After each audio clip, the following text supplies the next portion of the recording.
Nëse urina qëndron më shumë se 2 orë, që nga momenti i marrjes, bakteriet do shtohen, pa diskutim. Analiza do na dali e gënjeshtërt, jo reale. Edhe një rëndësi ka ky fakt. Në qoftë se do të vemi për shembull për të çuar analizën e urinës, ta lëm urinën e parë të rrjedhi, sepse mund të gabojë edhe individi.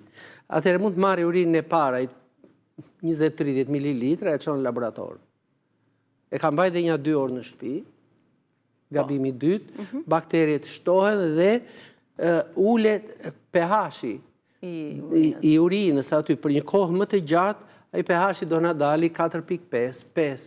Ne do mendojmë që kjo urina shumë acide dhe shumë bakterien të nuk shkon. Sepse sa më acide tjetë urina, aq më irrituese është për bakteriet, nuk e pëlqejnë ato. Bakteriet duan një urinë që është me pH-in 6.5, 7.5. Pra një mjedis gati alkalin. Në këtë mjedisin alkalin, bakteriet shumohen shumë shpejt, lirshëm.